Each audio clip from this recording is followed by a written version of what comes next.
How's it going? Welcome back to the channel. In this video, I'm going to show you how to use a traditional knee kicker to position and line up your carpet.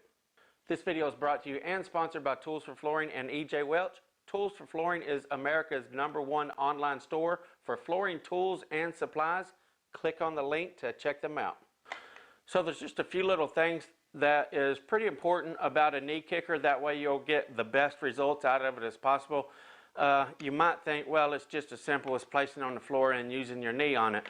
There are a few little tricks that I've learned over the years to make it nice and successful for what I'm trying to get out of it. So I'm going to show you just a few things that'll help you out, make your install go a little easier, little few tricks that you might need.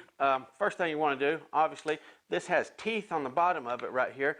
Right now they are rolled all the way in, so I want to take this dial right here and crank them all the way out. Okay, this is they have numbers here on the head of this where you can turn it and get the teeth sticking out.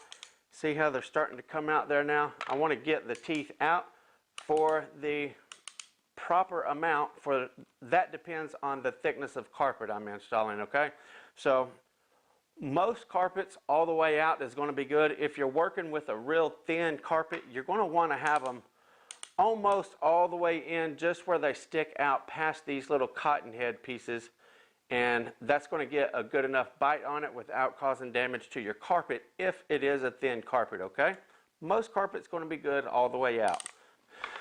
So right here is a little lever underneath of the kicker head itself. What you do is you just squeeze that right there. You'll notice that that piece comes up. That's a locking mechanism in here. You're going to want to stretch this out. Pull that up, slide your kicker out right there, okay? Most people is going to use the kicker with it extended all the way out like that. When your body is stretched out to use this knee kicker, you're going to want it back close enough to you as far as possible. If you use it short, you got it coming way up like that, and it just feels funny when you're getting close to your hand with your knee there. So the further back you can get your knee is perfect. Okay, you typically want to hit this knee kicker with your leg in a 90-degree angle right there. Okay, so again, if you're running it short, you got to lean your body up more, which just puts you in an awkward position to get that 90-degree with your leg here. Okay, so all the way out is going to be good unless you're an incredibly short person. That would be the only time that you really want to use it short, or in tight little areas such as a hallway or something like that. You can actually shorten it up, put your foot on the baseboard across the hall or something, and give it a little push like that if you don't have room to kick it. So there is a few reasons that you're going to want to use this in the short position. Basically, for kicking, you're going to want to have it all the way out. Okay, so a lot of people will mess up whenever they're doing this, and they will have your kicker 5 or 6 inches or so away from the wall. You don't want to do that. Whenever you kick your knee kicker, you're just going to have a little pucker come up in front of it right here, which is absolutely going to do no good as far as getting that stretched up on the tack strip. Okay, so I'm going to fold this back and show you exactly what I'm talking about with the pad right there. Okay, so again, if we're got our knee kicker way back 6-8 inches from the tack strip right here, whenever we're kicking, watch that wrinkle. See that right there?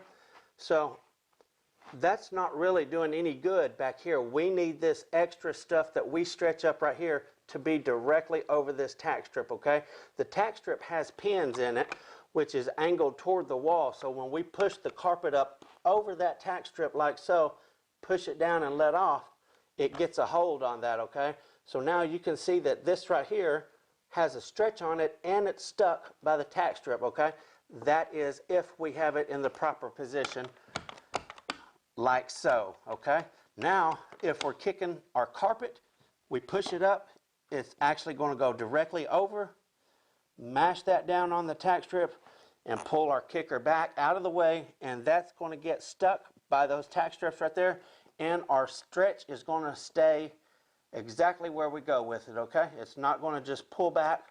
We're not going to have a whole bunch of extra stuff right here. If we kick it here, mash it down, that don't do a bit of good. All of our stretch comes back with it. Okay, we got to get that stretch pinned down on these tack strips, just like so, and then our stretch will stay, okay? So we're going to take now, go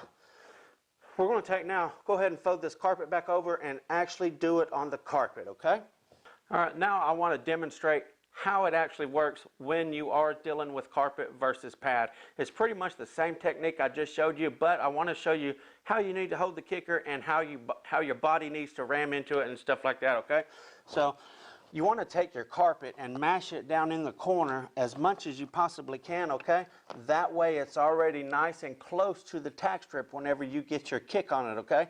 Like I was talking about a while ago, whenever you kick your carpet like so, you need to make sure that that catches on the tack strip right there as you have the brute force of your kick.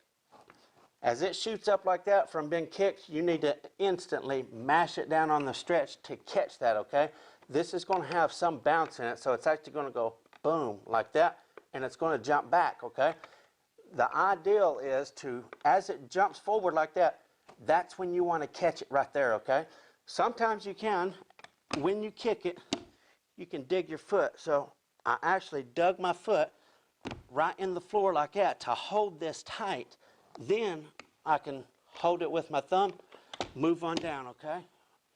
Move on down. Move on down. I'm catching this kick each time with my foot right there so I can hold it, okay? I want to point out, again, just how far my kicker head was from the initial wall, okay? There are numerous amount of tools that a person can use instead of your thumbs if you're not comfortable doing that. There are stair tools that a lot of guys will use for tucking. This is actually a carpet tucker and creaser right here. Looks kind of like a pizza cutter. This is actually what I used to get this all mashed down in the corner real good. Just take and roll it down like that right there, okay? And now you can see it forces it down in that crevice really good right there, okay? Another thing about a knee kicker, you want to have your hand, see where this thing starts to dip down right there to the head. You want to put your hand right about there, okay? You don't want to be back here when you try to kick or anything like that. These teeth right here need to be firmly planted in the carpet, okay? If you're holding on back here or something like that, there is a chance of that carpet kicker teeth right here scooting right across the top of your carpet and damaging your carpet. It will absolutely pull fibers out. It'll leave streaks in it. You can imagine just taking those super sharp pins right there and going right across the carpet, okay? It will definitely cause damage. You definitely need to have your hand here and have it firmly planted in the carpet, okay? You don't want to take any chances on that slipping forward as you kick your carpet, okay? So I'm going to take and do a few kicks right there. Again, when your knee hits right there, you want to be in about a 90-degree angle right here, okay? Now, a lot of guys are just going to go like this right here, okay? If you want to get a good kick, you need to kind of position your body properly. Notice my hand here and how close my head is to the wall, okay? You don't need to be back here like this trying to get a kick, okay? It's just not going to work. You're not going to get any amount of pressure on that kick whenever you're doing it, and you're not going to get any kind of stretch whatsoever, okay? Have your body and such directly over this kicker.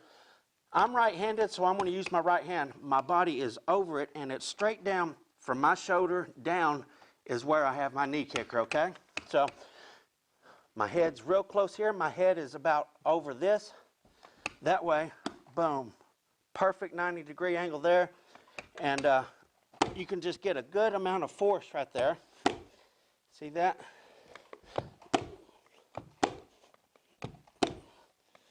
Okay, so again, I'm about an inch, inch and a half maybe at its most.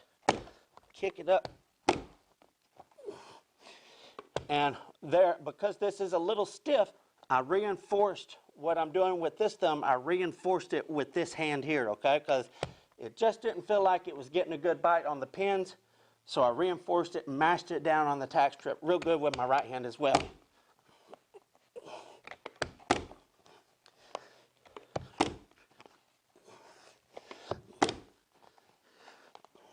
Okay. Just to reinforce this carpet on the pins, I'm going to take my trimmer or my stair tool, just give it a nice little crease there. Now whenever I get ready to trim and tuck this, this is not going to have to worry about coming off because it's stuck on the tack strip right there. That's exactly what you want. This is how you're going to set your wall whenever you use your power stretchers and actually stretch away from it, okay? That's what you're going to want to do.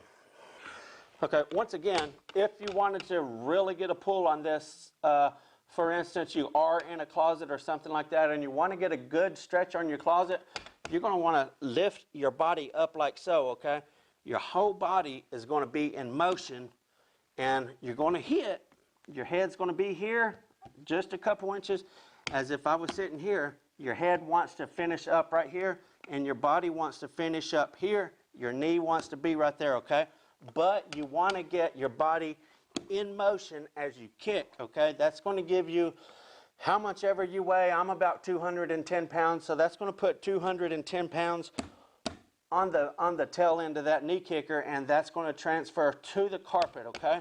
So I want to do that a couple of times and let you see that. So you can see that actually gets a halfway decent pull.